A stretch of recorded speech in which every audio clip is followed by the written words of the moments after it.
Welcome everyone. Thank you for joining us for a Bay Area Council and Pearson sponsored webinar, The Power of Hidden Biases and the Impact on the Workforce. I'm Shalina Garza with Pearson Events, and we're glad you could join us. With that said, I'd like to introduce our moderator for today, Leslie Alfaro, Policy Associate at the Bay Area Council. I'll turn it over to you now, Leslie. Great. So I want to first thank everybody in the audience who was able to take the time today to log on to this special edition of our weekly webinars. Today's webinar is part of an ongoing conversation that we started in January as part of our Building the Future of California Talent Symposium, which we hosted in partnership with Pearson Education. During that event, one topic that came up again and again was the importance of embedding equity into our education and workforce development systems. One tiny piece of that is confronting our own unconscious biases and ensuring that the systems we have in place don't inherently create barriers for people. This topic seems even more relevant today. In the past month, we've seen protests spring up across the country and across the world, standing up against racist systems and injustice against the Black community. The issues we are facing are complex, and it can be difficult to do that self-examination required to grow, especially in an hour. But I am excited to hear from our experts today as we look at unconscious bias from 3 different perspectives. By the end of the webinar, we hope that you will have learned about the latest research, innovative ideas, and practical ways to build more inclusive teams. I encourage everyone to ask questions throughout the panel, and we'll do our best to make sure that they get answered. So with that, I'd like to pass it over to our experts to introduce themselves and give us a bit of background on their connection to unconscious bias. So we'll start with Marina. Hello, everyone. I'm Marina Della Giusta. I am a professor at the University of Reading in the UK. So here it's now 7 p.m. and it's the end of a day. Now, I am going to tell you a little bit about key concepts, and a lot of my research, in fact, is on unconscious bias and on its impact in education and in the labor market. And then we'll move over to Lady.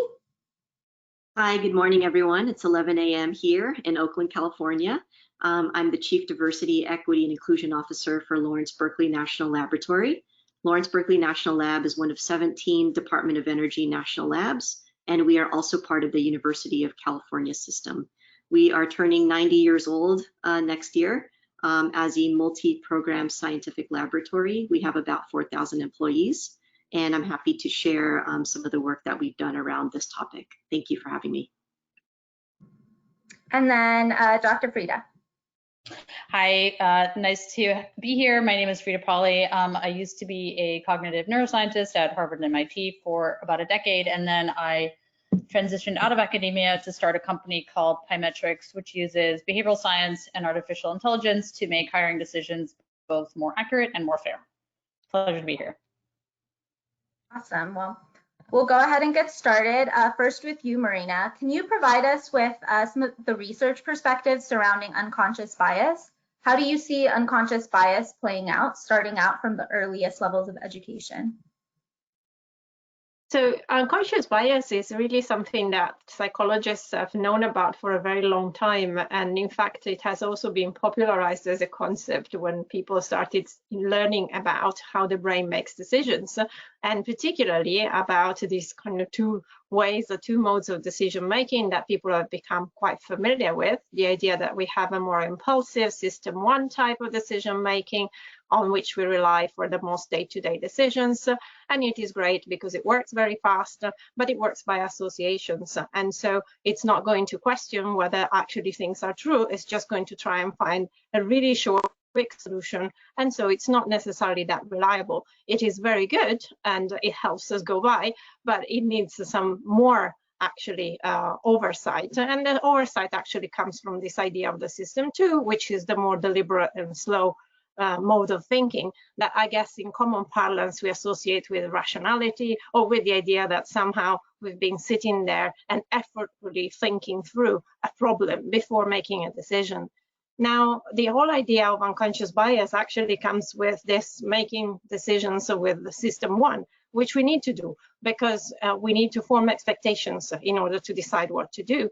And very often as we meet somebody we don't know, the quickest way, it's a shortcut effectively to make a decision about them, is going to be thinking that they remind us of a group of people. And they remind us of a group of people we may know or not know from direct experience, but we already associate them with a barrage of other expectations that perhaps come from the way in which that group is depicted in society. And so it is very difficult for us not to have an expectation when we need to interact. We are social creatures, we are wired to be social, so we need to form an expectation, and we will form it on the basis of whatever information is at hand. That information may well not be terribly accurate, of course, and it may well reflect what our society currently thinks of that group. Note that we do that about ourselves too, because we don't just exercise stereotypical thinking with respect to other new people we meet. We do that with respect to ourselves and with respect to what may be appropriate behavior for us, given what the expectations of others are, again, vis-a-vis our behavior. So this notion that unconscious bias is quite pervasive has been more and more accepted into the world of work and into the world of education, when people have started being able to see that, in a sense, there is nothing wrong with it. There's a lot wrong with the consequences of it, but in and of itself, it actually just comes from the systems that the brain has of making decisions. Now, you may wonder what a behavioral economist may have to say about this, since this is psychologist work. Well, we tend to look at the consequences of this and what happens when we operate making those decisions in conditions of applying stereotypes as opposed to verifying with direct experience. Thank you. Lady, you are coming to us from the Lawrence Berkeley National Lab, but you've been in the D&I space for many years. Can you tell us a bit about how unconscious bias generally affects the workplace? Yes, thank you very much, Leslie. So as Marina mentioned, we have, this term implicit bias, and it's used to describe the attitudes toward people or the way in which we associate stereotypes without our conscious knowledge. So a lot of times how we've been talking to people about it, it means that implicit bias often predict how we'll behave more accurately than our own conscious values. So that's been an interesting way for us to be able to talk about this, that we may even express explicit disapproval of a certain attitude or belief while still harboring similar biases on a more unconscious level. And our implicit biases may not even align with our sense of self or our personal identity and values. And so that's been just the framing in which we've started to talk a little bit about this. So if we go to the next slide here. Thank you, Henry.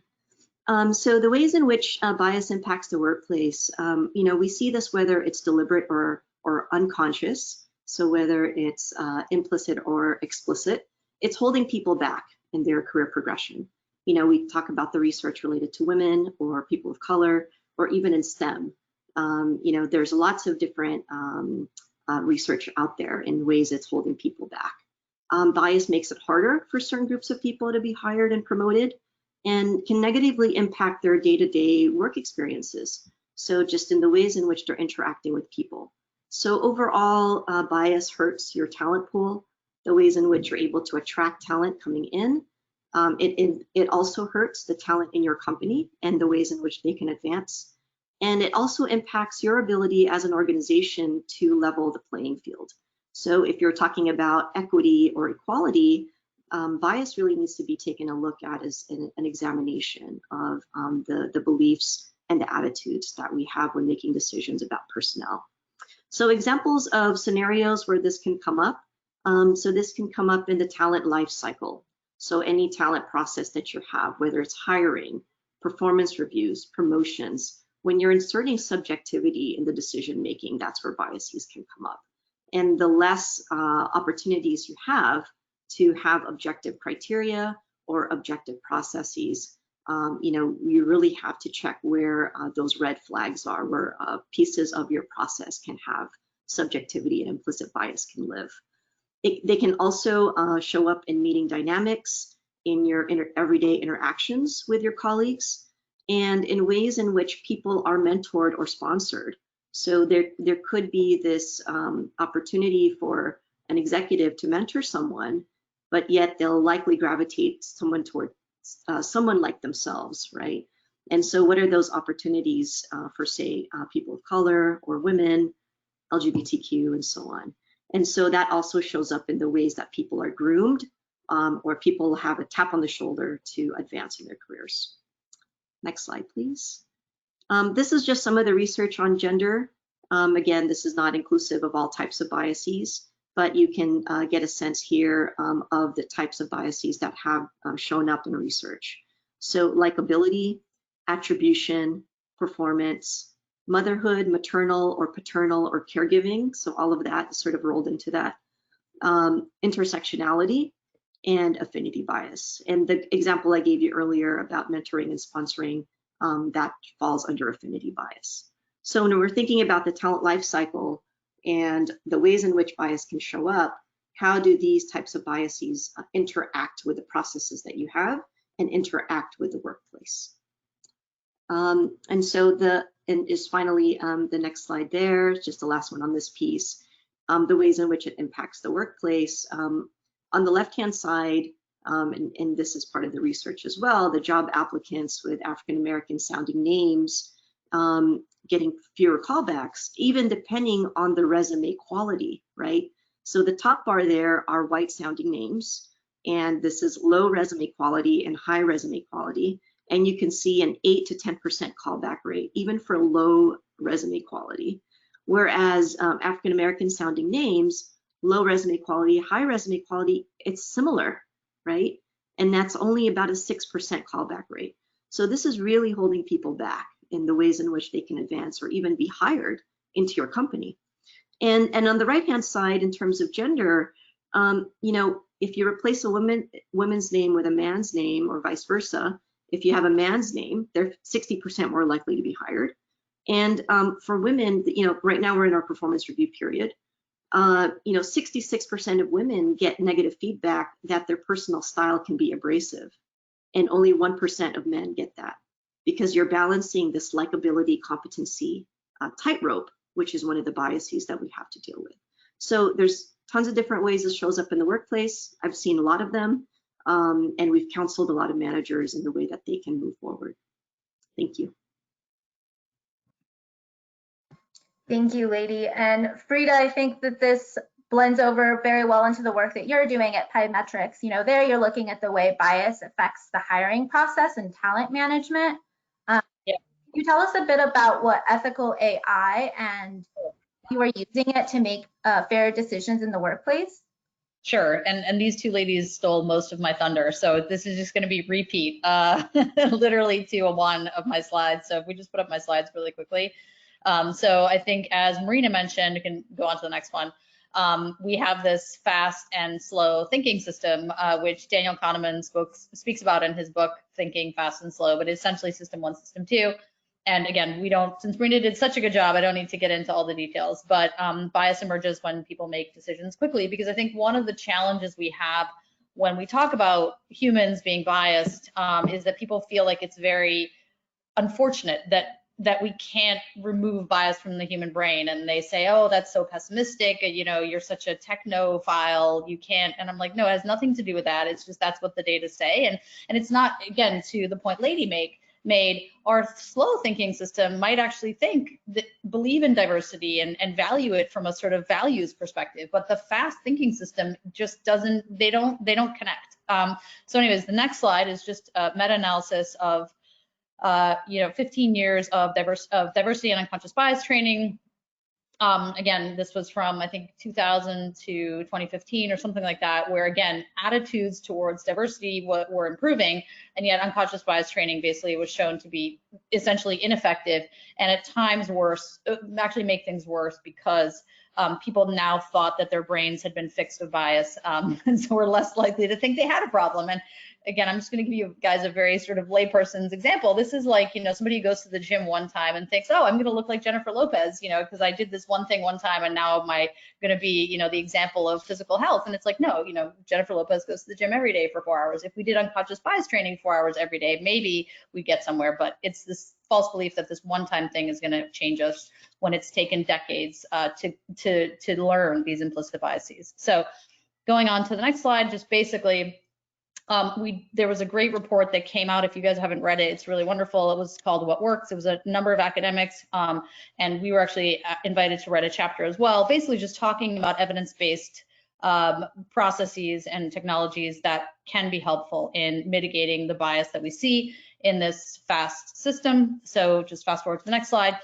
These are some of the technologies that we're familiar with in terms of helping not only pipeline bias, because that's just more that we don't even expand our purview to qualified candidates that are not Caucasian or that are not male, and then decision-making tools like Pymetrics, but there are others out there like Applied and HiredScore that are designed intently to mitigate bias. So then I just want to take a few minutes just to talk about how this works. How do we do that, right? Because again, you'll hear out there a lot that, and it's true, that AI can only reflect human biases, and that we're foolish to think that somehow we can do better with artificial intelligence, because there's all sorts of proxy variables in the data, and there are homogeneous training sets, and therefore it's an inevitability that you're going to have biased AI. And so unfortunately, if you go to the next slide, you will see that indeed there are lots of examples of biased data being used to produce biased outcomes. So this is a study from Vivian Ming in 2017, where and this relates to the Amazon resume parser example that we're all familiar with, that was thought to basically be biased against women, because even though these two candidates are essentially the same in terms of their qualifications, this is sort of back to Lady's point, there are proxy variables. Charlie went to MIT, Charlotte went to Barnard, Charlotte played softball, Charlie played baseball, that will essentially train an algorithm to discount a woman and upcount a man because of these proxy variables. So we have to be very careful that there's a lot of biased data that can go into algorithms. And then the second thing, if you go to the next slide, is that obviously with using this, oh, sorry, you just have to fast forward a few. Yep, you get biased AI. And there have been lots of examples of this. Obviously, facial recognition systems in hiring have been really in the hot seat recently, but also Amazon was probably the most famous example. So if you go to the next slide, how is it that you can use artificial intelligence to do a better job than humans? And so there are really two ways that you can do this. So the first is you can force it to use unbiased measures. So again, this is my background in cognitive neuroscience. Cognitive neuroscience has developed a whole set of tools. We call them scientific exercises, essentially, to look at all sorts of cognitive, social, and emotional aptitudes in people. Similar a bit to traditional personality and cognitive testing, but with the explicit understanding that they were created to be more global, more diversity friendly, and so on. And therefore, as a result, the majority of these tools produce unbiased data. So we have to start with a data set that is far, far less biased than what we see out there in the world. And again, is every single variable unbiased all the time? No, but the vast majority of them are, and that's what we have to look for in what we're sampling in people. So that's just point number one. And then point number two, if you go to the next slide, is that you can then also work on the algorithms themselves. So this is also an important point. So if you start with largely unbiased data, you can actually train on a data set of folks that are not as diverse as you would like. We see this all the time. But because the data that you're collecting doesn't differ, let's say, between men and women, you can train off of a group of men and still get an algorithm that's fair towards women, but you also have to test it. So the way that you do that is essentially you have a reference group of people and you say, after you're done building the algorithm, is this algorithm treating men and women fairly, for example? And if the answer is no, you have to go back and look at the features that are inputted into the variable and say which feature is causing the lack of fairness and what can we do, and we remove it. You remove it, you deweight it, and you rebuild it. So essentially what you have to do is have a dual optimization process in these algorithms so that you're not just optimizing for performance, you're optimizing for performance and equality at the same time. And it is an iterative process. You have to continually audit. We audit our algorithms continuously, essentially, to make sure that they continue to comply with fairness standards. So if you go on to the next slide, I now just wanted to talk a little bit about the idea of, can bias ever be removed from an algorithm? So again, the way I would answer that question is it really depends on how you define bias. In hiring, there's a legal definition of bias, and it's called the 4/5 rule. And it basically says if you have 10 candidates of group 1 and 10 candidates of group 2, you can select no fewer than 8 out of the group 1 for every 10 of group 2. And it's proportional to your pipeline, but it's basically a 4 out of 5 4/5 rule. The problem is, if you go to the next slide, that the two most common hiring screens that we see right now don't meet that 4/5 standards. And there's reasons that these screens exist and that they're still legally valid. We don't have time to get into it, but let's just take traditional cognitive testing. This is the impact that traditional cognitive testing has on African Americans. For every 10 Caucasians that pass a traditional cognitive test, only 3 African Americans do. We have ways to measure this exact variable, but in a far less biased way. But most people are still using very traditional tests that are very tied to socioeconomic factors that then will cause these types of racial differences. So just as an FYI, 60% of companies still use these traditional tests, and they have severe, severe impact on both African American and Latino selection for the workforce. But unfortunately, because of sort of historical hiring laws, they remain legal. Next slide is very similar actually to the data that Lady showed us. So there was a meta-analysis in 2017 done in the Proceedings of the National Academy of Science, looking at 24 studies of callbacks done during a 30-year period. And it basically showed that for every, so again, the callback study, Lady described it, I'll just remind you again, a callback study is when all you do is change one variable on a resume. In this case, they changed the name. So instead of John submitting the resume, it was Jamal. The resume was identical. There was no difference in the data on the resume. And for every 10 interviews that John got called back for, Jamal got called back for 7. So that just shows you that humans, unfortunately, back to this bias process, don't meet the 4/5 rule in their hiring of African Americans. So it's not just assessments that are problematic, it's also the human process, back to this bias system where Jamal has all these implications that John doesn't, and therefore will get called back at far fewer rate.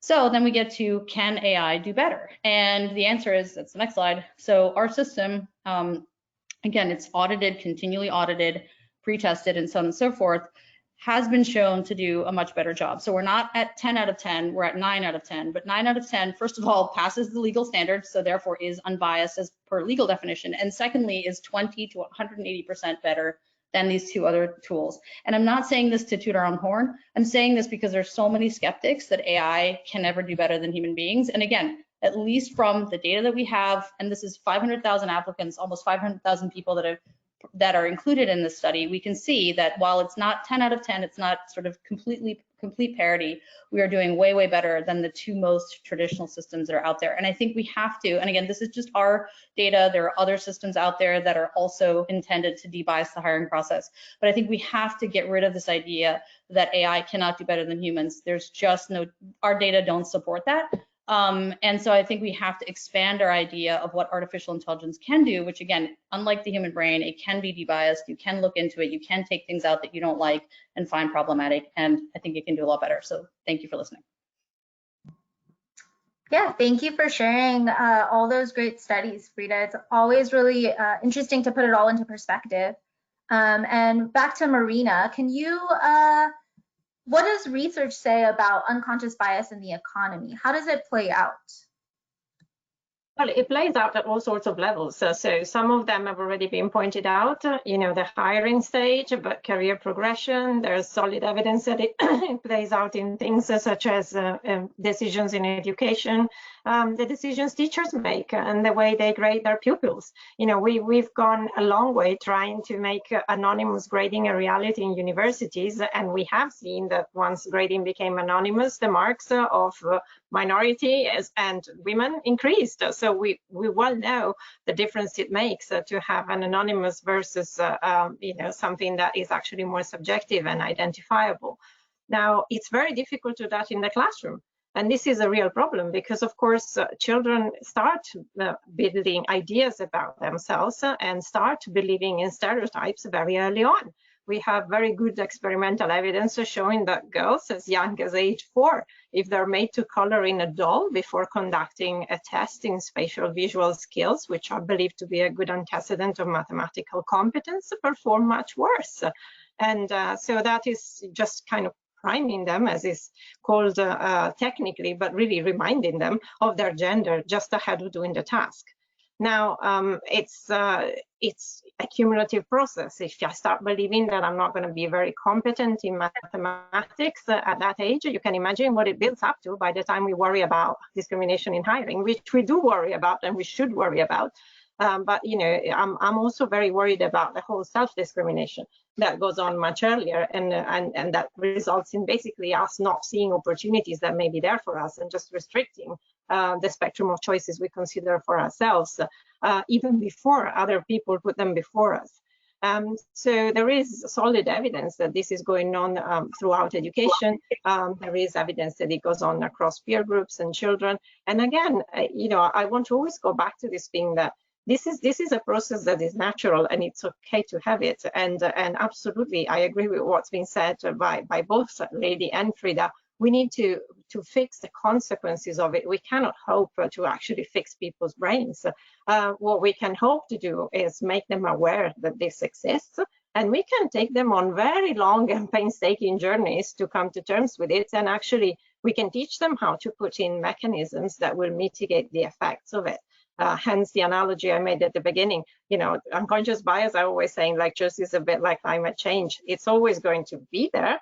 And there'll always be some people that doubt, but it is a reality, and we need to mitigate it, and we need to, make efforts, therefore, to try and adapt to the fact that we know it exists. And that's where artificial intelligence is obviously a tool for adapting to this and helping fixing systems.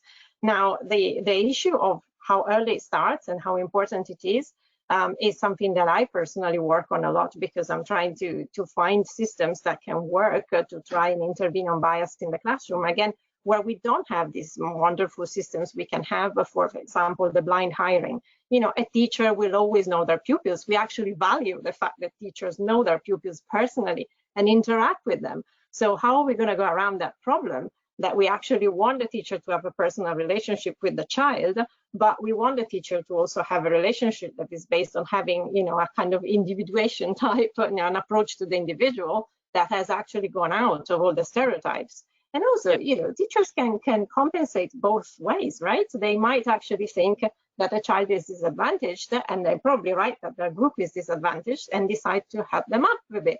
There are lots of ways in which teachers try and intervene in these processes, and we just have to figure out better ways to help them intervene successfully and intervene in ways that are actually supportive of the children, as opposed to inadvertently making things worse. And in my experience working with teachers is very good, because of course they're an incredibly motivated group. At the same time, they're also a group that is incredibly pressured to make children perform and also to make children happy. And at the same time, they're incredibly pressured to do incredible things with the curriculum, very often with very scarce resources. So helping them in a world of scarce resources is a very different ballgame to, I also do consulting to very large companies. They have a completely different host of systems that they can put in place to do things. They also have a lot more ingrained cultures, especially in the kind of, for lack of a better word, more experienced staff, which traditionally in the service sector tends to be male, tends to be white, tends to be coming from what in the UK are called all boys networks. However, they're aware of it and they have systems to deal with it that schools don't have. So for me, there is also, again, as an economist, I look for, cost-effective interventions. And not everybody can afford, the wonderful things that EI can do. It's great for the world of work.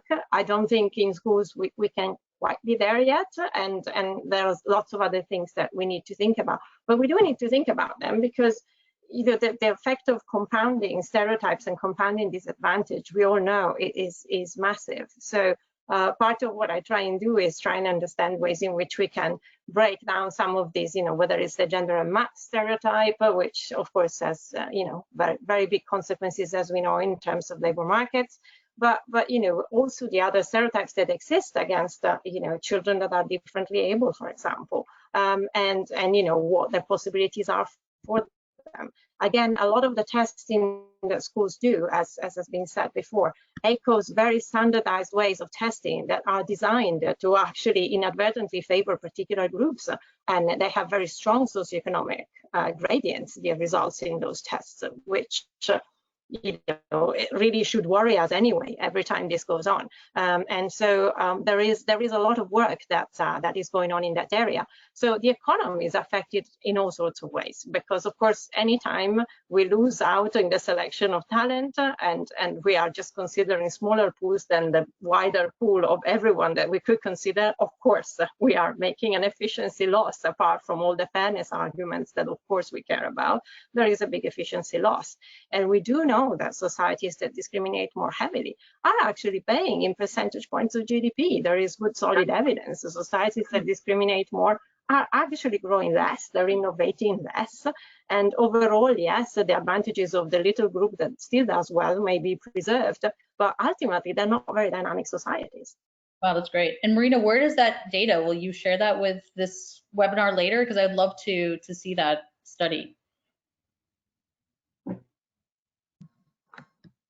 Yeah, that's great for sharing, and I think it really sets the stage for, you know, everything that's happening right now too. We see how unconscious bias can affect everything, you know, from the biases that exist in us and create these situations with police and teaching and just everything really. But with that, lady, you know, Frida mentioned that it's really hard to improve systems with this one-time unconscious bias training. So what is Lawrence Berkeley Lab doing to make sure that it's not just a 1-hour training that, you know, eliminates bias in all of us? Yes, absolutely.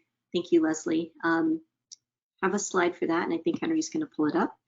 We have a couple of different approaches here that we've tried to take a look at biases in the workplace. So as mentioned, you know, process is one thing, but a lot of our the biases that come up is in meetings, right? The way that people talk to each other, the ways in which they're evaluating, you know, certain performances in these calibration meetings for performance, for example. So we have, you know, we've tried our best to not just do the awareness piece and say, here it is, this is what it is, recognize it, these are the names of the types of biases, then you're done. We also had to upskill our staff to understand how they can interject, how they can intervene when they see it happening, and, you know, what are the ways in which, you know, they can identify it in real time and be able to interject and move forward and help educate at the same time. So the first piece that we've looked at is the recognition. So Project Implicit was started in 1998 by 3 researchers, one of which came from Harvard and a couple of other institutions, where they tested the strength of association between a group of people and your sort of, you know, subjective, you know, stereotype about them. So it's like, you know, gay people, Black people, fat people, like they had all of these different types of categories, and they were like good, bad associations, and you have to sort of answer in real time. So we had, that was like the very first thing that we did. This was, you know, several years ago when we started talking about this with our staff. So that was one way in which we just sort of started talking about it, right? So very, very preliminary, very rudimentary, but it's not this, that's not the end. We started then going into some of the resources that we have, one of which, as you know, we're part of the University of California, is a certificate program. And again, not enough, but it is a 6-class sort of module, and they can get into some of these basic concepts just for very, very basic awareness. And all of these are live links, so you can get access to this later and you can take a look at this. This is open source and you can take a look. Then we started getting into, okay, these are biases that exist, but what about straight up microaggressions, right? The ways in which there's 1,000 paper cuts, and it sort of at a cumulative level, it actually results in people leaving the STEM field altogether because they can't handle whether it's male-dominated environment or, you know, whatever it is, in the ways in which they don't feel like they belong. There's these, you know, subtle comments that over time really cause a lot of pain. And so we can't really separate the conversation of bias from microaggressions in the way that people are treated. So we actually did an informal survey from our Women Scientists and Engineers Council to understand the prevalence of this in our organization. And the top 5 experiences that came out of this, you know, they talked about frequent interruptions, with the research saying that women are interrupted 3 times more than men. And that was also something that we saw within our own population in terms of frequent interruptions. There was also the concept of he-peating, which occurs when a man is recognized for a suggestion that a woman had just suggested minutes before but was ignored. And so, you know, a possible intervention would be to give credit where credit is due and be an ally in that situation. So in this sense, we're teaching microaggressions, we're also teaching allyship, which is number 3, but we'll talk a little bit about that. The third piece that they talked about was also mansplaining, and explaining something in a way that most people would regard as condescending or patronizing. And even the anecdotes that we found was that there was mansplaining towards a person who was the subject matter expert, but you wouldn't know that because you assume that they're not because of their gender, right?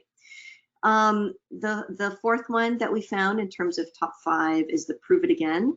And it occurs when women perceive that they must prove again and again their expertise or capabilities, or feel that they have to work harder to establish competence. And so they report feeling that they must perform better than men to be judged as equally competent.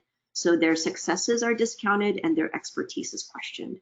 And that was number 4 in our survey. And finally, the other microaggression is around jokes related to D&I and work-life balance. And it's like, saying, well, it's just a joke, you're overly sensitive, and then it becomes a gendered sort of, thing about their response, like you're being too emotional about this. And so, that, again, that's just one part, that's just gender. It's not talking about anything else. And that's just one study that, or one informal survey that our Women Scientists and Engineers Council did. But we talked about, what does that mean for the STEM field, right? If someone is experiencing that, what's at stake here? We have a disengaged workforce in a psychologically unsafe environment. We have loss of innovation and productivity, similar to what Marina had mentioned, and that impacts our ability to be to remain competitive and our competitive advantage. And the risk is also women and minorities, or other marginalized groups, leaving the STEM field altogether, right? They're burned out because they're judged, misunderstood, disengaged. They feel disrespected, all of these things. And so we have this is like a cultural sort of issue that we're trying to untangle between 4,000 people, right, who interact with each other, and 50% of our scientists come from abroad. And so we have like a global workforce where, there's lots of different interactions and people may not understand sort of the nuances, right? So that's the kind of global workforce that we're dealing with. The third, thirdly, and I'll just go over this really quickly, is, when you see those biases play out in real time, when you're talking about social interactions, right? How can you stand up and be an ally and amplify the voices of the people who are marginalized in that meeting, right? So there are bystander meetings, and we thought that was too soft. You can't just be a bystander. You can't just sort of watch something happen and not do something about it. We want you to be an upstander. We want you to be an upstanding citizen in that moment. We want you to take action, right? So we have upstander trainings as well. We have resources and discussion guides on how to do that. We also are trying to establish what we're calling the culture of feedback, where we have this sort of ability for people to be able to give feedback and to receive it. And we have a model that they can sort of follow, and you can evaluate your own style. And for us, it's part of our sort of, growth mindset and learning trajectory, that if someone is, calling you out, that if we have a culture of feedback, then that's just part of continuous process improvement, right? It's not, it's not a personal sort of attack, but we want to establish this culture of feedback so you can give feedback in real time. It's seen as a gift, right? Like, thank you for pointing that out. And that's the, again, cultural work that we have to do in this environment. And last but not least, as Frida mentioned, lots of processes and systems that we could debias and we need to take a look at. And the ways in which we're borrowing from UC's equity advisor model to understand how we can sort of train sort of these equity advisors or criteria monitors. Even if we have, AI that works very well, we also want to train some people who can sort of call things out in real time. And we also have tools in which, when you're writing letters of reference or recommendations, or when you're writing performance reviews, your use of language in terms of agentic versus communal language, and agentic more attributed towards men in terms of words like driven and ambitious, and these types like ninja, like these types of words, and communal language, which is like nurturing and like familial and more attributed to women. We also are trying to call out some of these biased language and trying to at least balance out your use of words in that. And we also have a tool for looking at biased language as well. So there's a lot of work here. We have 30 separate divisions. You can think of them as academic colleges. So they operate in different ways, and so we're trying to baseline, and we're trying to bring them up to speed. So it's a lot of work on the culture side. It's a lot of work on the system side. Thank you. Yeah, I'm really glad you brought up microaggressions and just the culture in general, because sometimes it's not necessarily the systems, it's, our day-to-day interactions and figuring out how do we call each other out for it. And like you said, lady, considering it a gift, right, not a criticism, I think is really important. So with that, we'll go over to Frida. COVID-19 has brought a lot of different changes. There's massive unemployment that we're facing, and obviously the effects of that have been, going towards the Asian community, the Latinx community, the Black community have been unemployed disproportionately. So how can we use technology to make sure that as we start redeploying people back into the workforce, that we're creating equitable systems? Yep. Well, again, I think, there are multiple ways. There are obviously process changes and system changes. So again, if we go back to that What Works report, I think there are some common themes. There are themes of transparency. We need to have our hiring processes be way more transparent than they are now. The lack of transparency in most things to do with hiring is just absolutely shocking. So yeah, we don't have to look at the slides right this second, Henry. Thanks for bringing them up. I think this is more just so I think just transparency is critical, and there's a lot of work to do because, for example, you can't even get diversity data for most companies. It's EEO data that goes to the EEOC, and you can't access that. How are we ever going to fix anything if we don't even know what the problem is, right? So just so much to do with transparency. I think having metrics that people are aiming for, again, you can't change what you don't measure. So I think having metrics that people are accountable to is super important. And then, obviously technology, we believe, is an important tool. Blind hiring has to become more prevalent, and we've already gone through why the human brain we're never going to blind that. So I think that there are, whether it's ungendering or unethnicizing your job descriptions with a tool like Textio or something else, to making sure that your decision-making layer at least has an objective layer. So you could, not saying remove humans, I'm just saying have the humans in there, but also give them an objective data point so that they can check themselves and say, I didn't think about this person. Why not? Do they not look like me? And just because this other tool is saying they're highly qualified, right? So I think using technology as a mitigator to what's happening in the human brain. And I think that that's where, so again, Henry, if you want to just bring up that last slide, we are working with a number of companies to all pro bono to basically, provide an unbiased talent platform for talent redistribution. Because again, it's a consortium of companies that have come together to say, okay, let's find out what skills people have right now. Let's understand what their aptitude for other careers could be. And I think, Marina, this actually goes to a point you made, which is that, as women or as, people of color, whatever, we may not view ourselves as being capable of certain things if we don't see a lot of people that look like us in those roles. And that's part of what we need to change, is helping people understand, hey, you could be really good for this. So understanding skills, aptitudes, then understanding what is the skills gap. Let's say I was in hospitality, that is now an industry that's no longer growing. I'm actually showing great potential for a healthcare role. What are the skills that I need to go and get for that healthcare role? And then connecting people with skills training, everything from, sort of upskilling a light online class to full-on retraining, in a more hands-on environment. So, but I think at the core of that lies this idea that we have to have an unbiased mechanisms in our decision-making process, because otherwise we're just going to replicate everything that sort of came before. So. Yeah, thank you for that, Frida. I think we have gotten a couple of questions from the audience, so why don't we go over to that?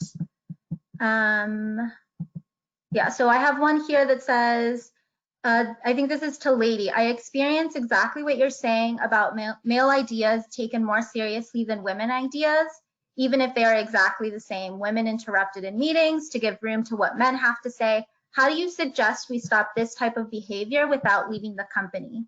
It has been going on for so long that it is ingrained to the culture. So how do organizations really change this when maybe leadership doesn't know that it's really a problem?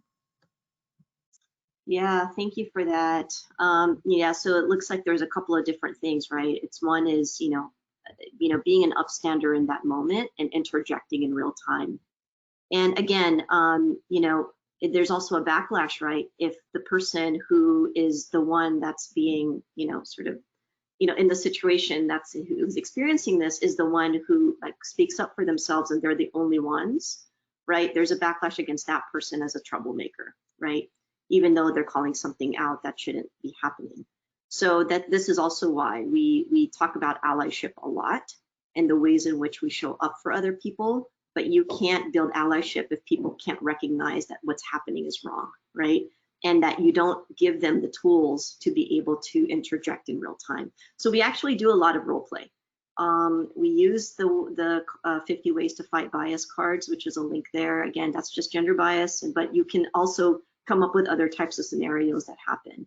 So one of them is, you actually have a diversity and inclusion like brown bag lunch, and you go over some of these cards or these workplace scenarios, and this is one of them, right? And you interact with other people, like how would you respond to that, and what could we say? And so, there's also the need, also as mentioned, is to bring this attention up to senior leadership, right? So what we found is that rather than just saying, okay, well, this person experienced this and these one-offs, I think our informal poll at least gave at least a little bit of data, right? I mean, it's not, a perfect survey, but it at least gives some anecdotes and some highlights about what's going on. And so you can actually run, a more detailed sort of climate survey that goes more into the microaggressions that people are experiencing and have that understanding that this is more prevalent than you might think. So it could be, how often is this happening? Have you ever experienced this? And you can ask about frequency. But again, this can come up if you talk to a couple of other different groups in your company. Maybe this is something that an employee resource group or an ERG might want to bring forward. We have about 9 employee resource groups at Berkeley Lab, and so each of those communities experience different types of biases. And so how can we bring attention to those biases and build the allyship that we need when they happen in real time? This is for Marina. I work for manufacturing with a large Hispanic population. There are only Caucasian team members in the executive team. There is also only one woman. I feel that without having the input from the Hispanic perspective, there's no inclusivity and diversity. Is it common in other industries? And what do you think we can do, or what is the importance of having representation across executive teams? So it is incredibly common. It doesn't make it any better. So, not having representation from different perspectives in leadership teams actually in the long run tends to mean missing out on innovation in all sorts of ways, which could be from thinking of different client groups to thinking of catering better for the needs of existing ones. So there is plenty of evidence that there are many ways in which actually companies can capitalize on having diverse teams that make decisions at all levels. So it's an old say, the idea of groupthink and what it does, but essentially when a team is very homogeneous making decisions, and also when they start just welcoming 1 or 2 different members, those members very often are people who had to style themselves according to what is the prevalent style of that team. So, I always say you have to be careful that just because somebody's been incorporated who similarly, or seemingly on the surface carries the characteristics, that it means they bring a different perspective. Because very often, if you've been in an organization long enough, you know exactly what to say and what not to say. And by the time you make it to the leadership team, you don't look like them on the outside, perhaps, but you act very similarly. So, in fact, very often large companies try and include diversity in their leading teams by actually hiring from outside somebody who is, bringing that diversity perspective at all levels, including a different experience in a different industry, or rather in the same industry in a different firm. And so I think that I can only say I feel your pain. When I joined the economics department as a member of staff at Reading, I was one of 2 women, and I was also one of 3 foreigners. And, over the years, things have changed. We are now 50-50, and there are, I believe, something like 17 nationalities represented, and things are changing. So I think, and it's purely been the supply of talent. They've had to accept that the supply of talent looked different because education looks different. However, yes, there is backlash. I agree with Lady, it is difficult. I think it's always a case that, the proposals of considering diversity in leading teams have to always come with, I'm afraid, a business argument attached to them to go forward. Otherwise, it's always going to just be something that is pushed back against very often with very, very misguided or very short-termist business reasons.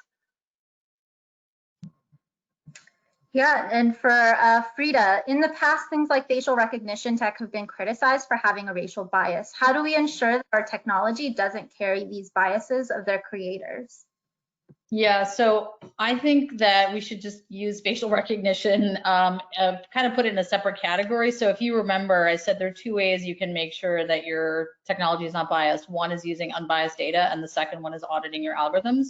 The problem with facial recognition technology is that it is the data we know are highly biased. I mean, Joy Buolamwini at the Algorithmic Justice League has done excellent work on this, and I think has led to IBM, Amazon, and others finally discontinuing their program. And I would argue that anyone who's using it in hiring should discontinue it immediately. There's really no reason to be using it.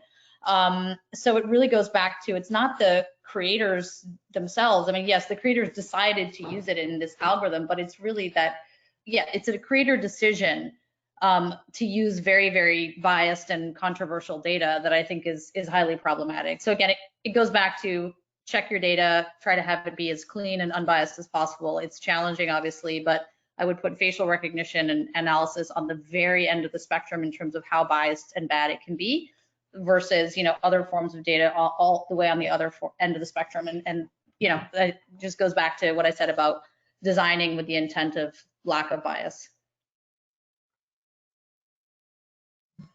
Awesome. And I think everything you guys have shared has been great, but sometimes it can be a little overwhelming to hear, so many negative things that are happening for women not, getting the praises they deserve, or, lack of diversity in executive teams. So I want to open it back up to you guys and ask what makes you hopeful. And we'll start with Marina. So what makes me hopeful is the fact that, actually stereotypes can be manipulated both ways. The other experimental evidence that we have is that if we actually persuade girls before taking a maths test, that girls on average are much better at taking these tests than boys are, and we can do the same in a number of other bias dimensions, it kind of works. It improves their performance, it improves their confidence. So there is a way of intervening in these things with positive role models at critical times. So that gives just the nudge that we need. We have good evidence that school visits by female academics in STEM make a difference if they are very close to the decision point at which girls may decide to take or drop maths. And we know that is true across countries. So there are a lot of little things we can do at the right moment that can make a difference and can actually shift the balance. In the end, we just want to kind of give it a bit of a push to tip it in the right direction. And I know that sometimes more than a push, you need a shove, and we're seeing a lot of that these days, but we need it. I think, I am very hopeful actually, and I am really hopeful that, we also have better ways to understand what entitlement actually is and what backlash is. We spent a very long time in trying to fix people who were not white Caucasian men to make them look more like them. And I think now we are actually trying to think of it in a much more constructive manner, as thinking of fixing systems, but also thinking of actually not accepting backlash as a response, and actually trying to create allies and to make sure that this backlash doesn't happen. I fully understand that people don't want to hear, why should I be doing something to persuade these guys? Why should I be sharing in anything? And I always sort of bring back to my initial training was as a development economist, and there is a lot of solid literature that when you want a program for the poor to work, you're going to have to accept that some of that money is going to have to be spent in order to buy the compliance of the rich so that they do not wreck the program. So I tend to actually say quite openly when I talk to companies that you guys are going to have to invest in making these people happy to accept the changes. And you're going to have to convince them that they're part of this, that they need to be champions, that they need to be good. You need to draw them out of their comfort zone in talking to people that are not the people they're used to. And, the more you put them in direct contact with them, as Lady said, you can do lunches, you can do lots of interesting budding things that put people a little bit out of their comfort zone, not so much that they'll push back against it, but they actually expose them to different experiences. Let's not forget that backlash, again, is based on feeling one's identity threatened. It can be awful, absolutely awful. But the point is at being at the receiving end, and I've seen plenty myself, but the point is actually the person doing the backlash is feeling threatened. It's a sense of weakness from, it comes from a place of weakness. So, understanding how to make these people feel comfortable with change has to be part of this process. Otherwise, we're just going to be pushing against the barriers forever. And they're always going to keep coming back. So we need to actually work on both fronts, I think. But I am very hopeful. And with just 2 minutes left, Frida, we'll go to you. I'm just hopeful because I think people are really taking this issue the most seriously that they ever have. I'm very hopeful just about the sea change that we've seen across the world in terms of how important this issues of equity are. And then Lady. Yeah, likewise, I think there's a sea change right now. We're trying to leverage some of the movements that you, as you know, taking place around racial equity and injustice. And so to the extent that we can leverage people's attention and focus, I think we will be able to continue doing this work, and also giving more attention to the importance of psychological safety in the workplace.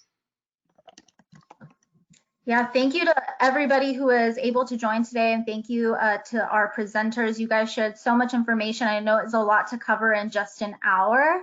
And also thank you to our partner, Pearson. I do want to say we had several questions still coming in and we weren't able to get to all of them. So please feel free to reach out to the Bay Area Council. We do have our Gender Diversity and Inclusion Committee, as well as our Chief Diversity Officer convening, and these are both places where you can bring up these questions. And so thank you to everybody. I do want to remind everybody we do have these webinars on a weekly basis, and next Thursday we will be having a discussion with around the racial implications of COVID, and that's it for us.